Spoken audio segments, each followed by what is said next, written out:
Hi,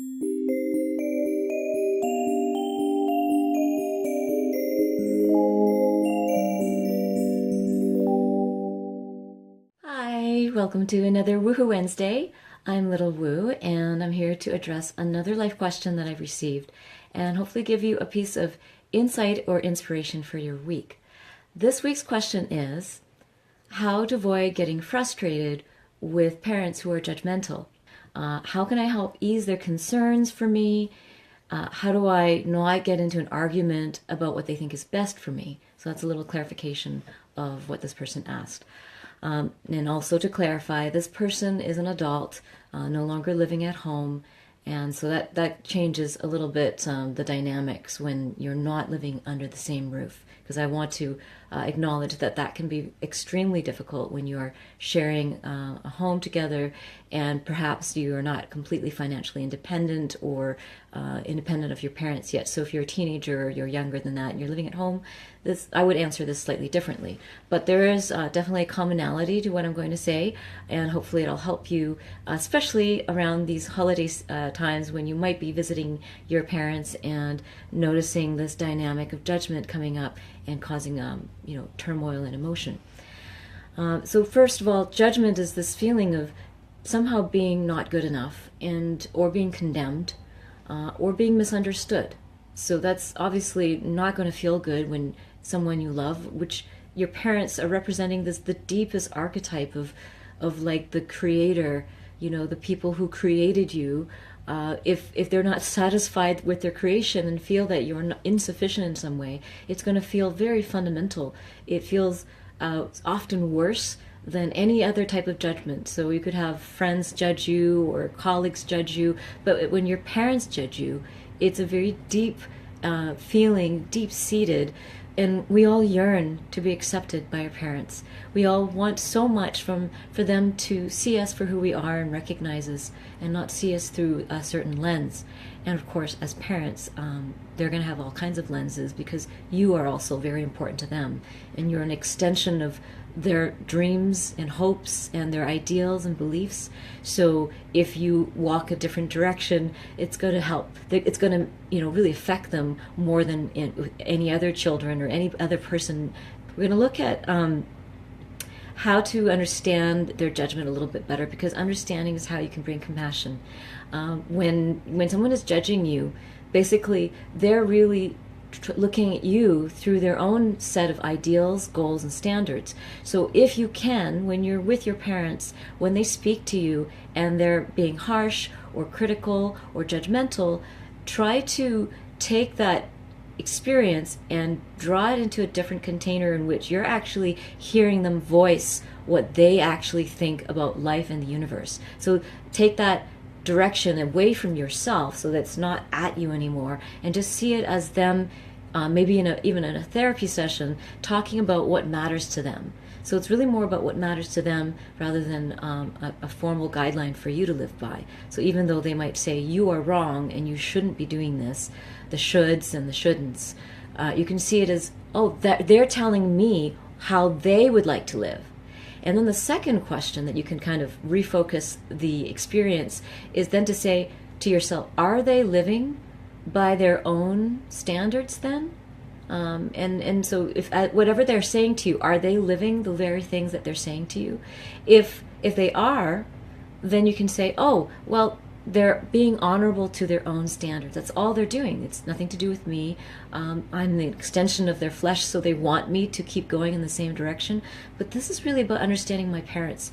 What is frightening to them in the world? Because judgments are often about how to behave and how to live, because it's a way to survive, the right way to survive. And so their fears are shown through their standards. So if it's about work standards, or if it's about relationship standards, or about very strong right and wrongs around those things, then you'll see that those things are so important to them because they feel like you're not going to survive.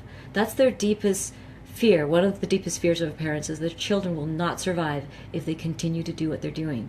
And so often that is the case. There's other things that I'm not going to bring up in this talk today as to why judgment might come up for parents.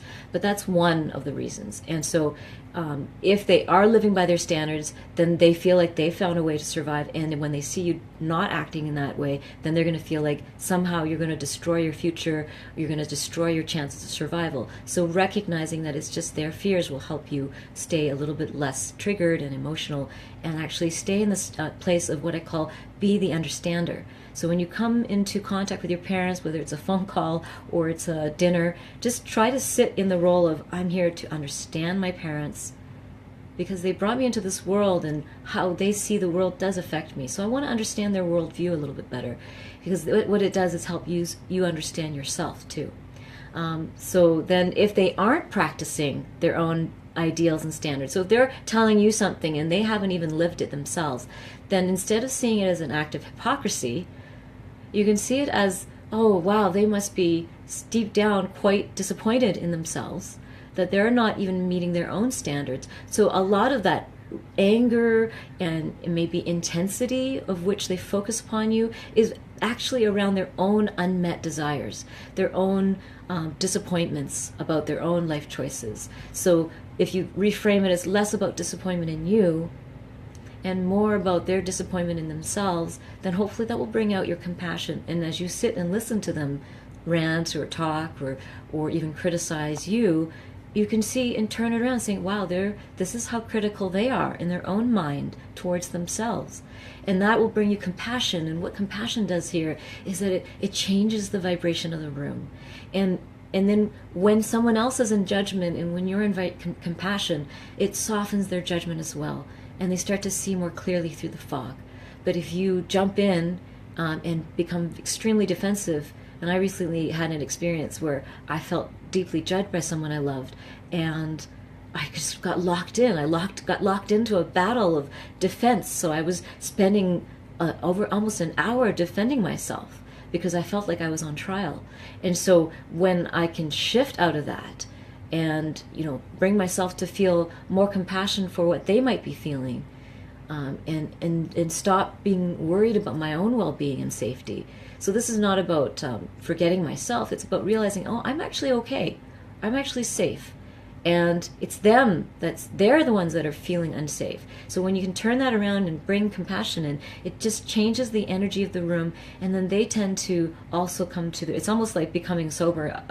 When you're intoxicated with fear, someone else's compassion helps us sober up. And so that's one analogy to how compassion changes the energy of a room.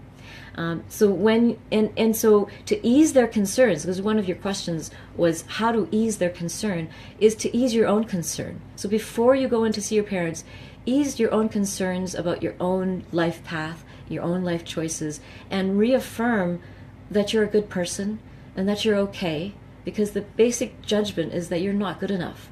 And if you practice finding different ways, and this is the deeper work, right? The deeper self-work that we all are here to do, to find our own self-worth, that when we have found it, other people's judgments have less impact, even our own parents.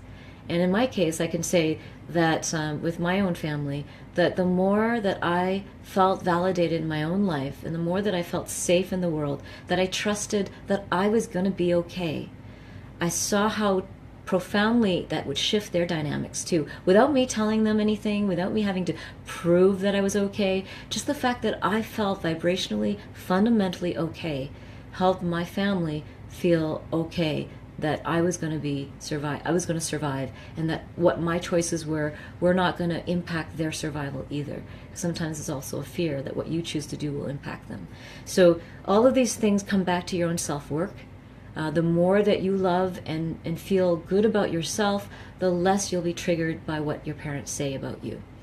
So doing the self-work and keep looking for your own goodness and trusting that your parents are good as well, and that even their most intense behaviors towards you are all coming from their own wounds and their own fears. And as you can start to see this, you'll have more compassion, and family dinners and family get-togethers will be less triggering. And it is possible. It could go from extremely triggering, argumentative, very emotional, dramatic family gatherings to having actually very beautiful gatherings where people are actually enjoying themselves and focusing less on you as a trigger, but on you as a human being, separate from their fears. And so the final thing I'll say is, When you go into a family gathering, see it as a chance to understand your origin a little bit more clearly, understand your family and your ancestors, their wounds and their dreams, and also to see that is a chance to understand yourself. What fears of your parents and what criticisms have you internalized? Because when you sit with them and you feel them actually doing that, you'll start to understand yourself better too.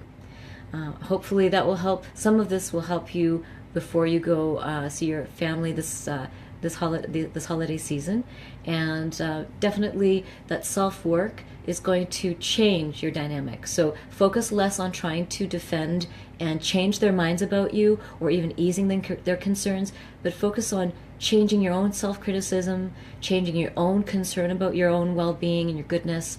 And as you work on that, you will have a different dynamic with your family.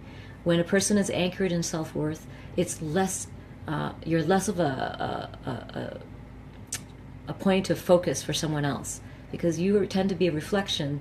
Your own fears vibrate out into the universe, and those who have those same fears or stronger will pick up on it and turn their focus on you.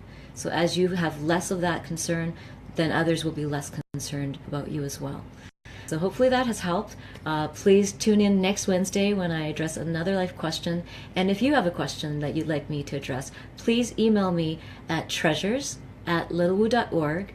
And do visit my website, littlewoo.org, to see other past videos and articles that I've written about the art of compassion and creativity in this lifetime, in expressing yourself as a magical human, in which I firmly believe that every human is magical, but we need to realize that in this lifetime in order to enjoy the gifts of being on this planet. So lots of love, and I'll see you next week. Mwah.